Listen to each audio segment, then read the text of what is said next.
భారత్ మాతా key. అందరికీ నమస్కారం. అందరికీ నమస్కారం.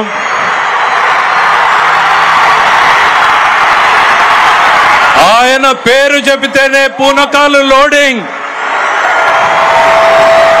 మదపు టేనుగులను కుంకీలతో తరిమేసినట్టు రాజకీయ మదపు టేనుగులను తరిమేయడంలో ఆయన పాత్ర మరువలేనిది. ఆయన మాట్లాడే ముందు దయచేసి విజ్ఞప్తి చేస్తున్నాను. చాలు దిగు, పడిపోతుందా? చాలు చాలు. మీరందరూ బాగుండాలి కదా, మీరందరూ బాగుండాలి కదా. దింపమ్మా ప్లీజ్, జాగ్రత్తగా దిగే, నువ్వు జాగ్రత్త దిగే, నా మాట దిగు. తర్వాత అబ్బాయికి వెనక తీసుకురండి, అబ్బాయి ఫోటో ఇద్దాం. ఇలా దిగు, జాగ్రత్తగా దిగు, జాగ్రత్తగా దిగు.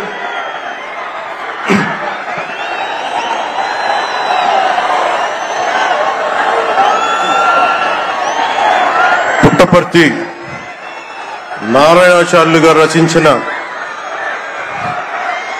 శివతాండవ కావ్యం పుట్టిన నేల, రచించిన నేల, తెలుగు భాష విలువలు పెంచిన నేల, ఆడినమ్మ శివుడు పాడినమ్మ భవుడు అని శివతాండవాన్ని వినిపించిన నేల.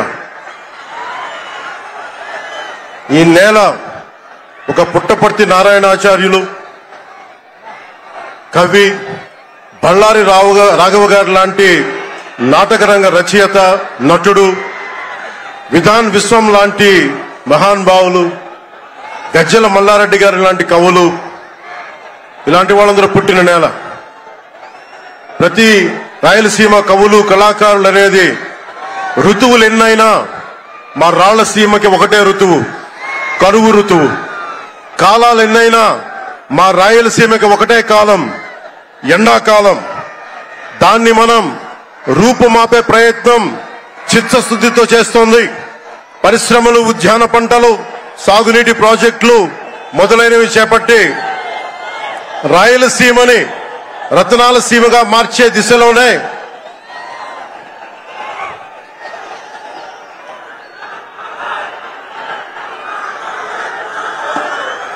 ఈ రోజున మేమందరం గౌరవ ముఖ్యమంత్రి గారి చంద్రబాబు నాయుడు గారి నాయకత్వంలో మీ ముందుకున్నాం. ఈ సూపర్ 6 కార్యక్రమం ఇన్ని వేల కోట్లు ఆర్థిక ఇబ్బందులుండి వీటన్నిటినీ ముందుకు తీసుకురాగలుగుతున్నామంటే మీ భవిష్యత్తు కోసం, యువత భవిష్యత్తు కోసం, మహిళల భవిష్యత్తు కోసం, ప్రతి ఆంధ్రప్రదేశ్ లో ఉన్న ప్రతి ఒక్కరూ బాగుండాలి, మీరు ఆనందంగా ఉండాలి. మనం మీరే అన్నారు, ఆ రోజు మేము అడిగాం, రాష్ట్రం బాగుండాలి, యద్భావం తద్భవతి. మీరు ఎలా ఆలోచించారో మేమందరం కలిసికట్టుగా పార్టీలు వేరైనప్పటికీ రాష్ట్ర హితువు, రాష్ట్ర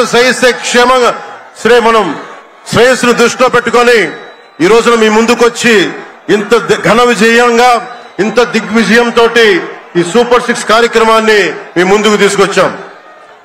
దీని సూపర్ 6 కార్యక్రమానికి సంబంధించి భవిష్యత్తు రాయలసీమ వెనుకబాటుతనం గురించి, దానికి నీటి సౌకర్యాల గురించి, పారిశ్రామిక గురించి గౌరవ ముఖ్యమంత్రి గారు మాట్లాడతారు. నేను మీ చెప్పదలుచుకున్నది ఒకటి, ఆరోగ్య బీమా పథకం సాకారం కాబోతుంది. ఒక్కొక్క పథకం ద్వారా ఒక కుటుంబానికి 25 లక్షల ఆరోగ్య బీమా వర్తిస్తుంది. అలాగే పర్యాటక రంగంలో కూడా మనకి దాదాపు 10,000 పైచులకు పెట్టుబడులు ఆకర్షిస్తున్నాం. అలాగే పంచాయతీ రాజ్ శాఖలో కూడా పల్లె పండుగ ద్వారా 13,300 గ్రామ పంచాయతీలని గ్రామ సభలు నిర్వహించి రికార్డు చేసి 2,007 కిలోమీటర్ల బీటీ రోడ్లు, 4,000 కిలోమీటర్ల సిసి రోడ్లు చేయగలిగాం. 1,55,000 నీటి కుంటలు నిర్మించి 1 టీఎంసీ నీటిని వర్షాకాలం నిల్వ చేయగలిగాం. అలాగే మూగజీవాల దాహార్తి తీర్చేందుకు 15,000కు పైగా నీటి తొట్లు నిర్మించాం. 22,518 మినీ గోకులాలు చేశాం. అడవి తల్లి బాట కార్యక్రమం గౌరవ ప్రధానమంత్రి శ్రీ నరేంద్ర మోదీ గారి సహకారంతో, ముఖ్యమంత్రి శ్రీ నారా చంద్రబాబు నాయుడు గారి నాయకత్వంలో కూటమి ప్రభుత్వం 1,005 కోట్లతో ప్రధానమంత్రి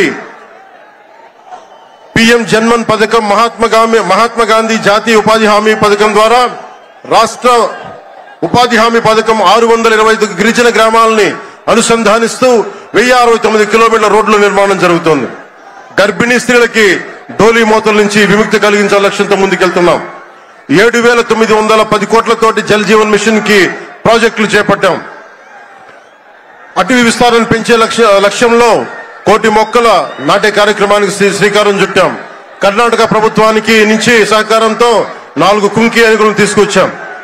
అలాగే శాంతి భద్రతల పరిరక్షణ వ్యవహారంలో భేదాలు చూడకుండా ముందుకు వెళ్తామని శాసనసభ సాక్షిగా గౌరవ ముఖ్యమంత్రి శ్రీ నారా చంద్రబాబు నాయుడు గారు స్పష్టం చేశాం. నేను అదే మాట చెప్పాను. ఆ మాట కట్టుబడే ముందుకు వెళ్తున్నాం. శాంతి భద్రతలు ఎలాంటి ఆటంకం కలగకుండా ఉన్నప్పుడే రాష్ట్రంలో పెట్టుబడులు పరిశ్రమలు వచ్చి యువతకి ఉపాధి ఉద్యోగ అవకాశాలు లభిస్తాయి. ముఖ్యంగా మన రాయలసీమ యువతకి మీరు ఉపాధి అవకాశాలకు వేరే రాష్ట్రాలకు వెళ్లకుండా మన అనంతపురంలో, మన కర్నూలు, మన కడప, మన చిత్తూరు జిల్లాల్లో మొత్తం ఉపాధి అవకాశం పక్క రాష్ట్రాల నుంచి మనకు వచ్చేలాగా పారిశ్రామికరణ జరగాల దిశగా గౌరవ ముఖ్యమంత్రి నారా చంద్రబాబు నాయుడు గారు ఆధ్వర్యంలో ఆయన నాయకత్వంలో ముందుకు తీసుకెళ్తున్నాం. కూటమి ప్రభుత్వం ప్రతి అడుగులోనూ త్రికరణ శుద్ధితో పనిచేస్తుంది. గౌరవ ప్రధానమంత్రి శ్రీ నరేంద్ర మోదీ గారి వికసిత్ భారత్ విజన్ దిశగా గౌరవ ముఖ్యమంత్రి శ్రీ నారా చంద్రబాబు నాయుడు గారి నాయకత్వంలోని కూటమి ప్రభుత్వం ముందుకు సాగుతూ 2047 నాటికి ఆంధ్రప్రదేశ్ ని దేశంలో నెంబర్ 1 రాష్ట్రంగా తీర్చిదిద్దుతామని మీ అందరికీ తెలియజేసుకుంటూ జై భారత్, జై హింద్.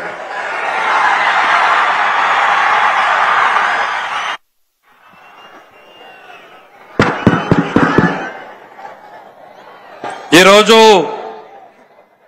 ఈ సభా కార్యక్రమంలో పాల్గొనాల్సినటువంటి 2 వ్యక్తులు రాలేకపోయారు.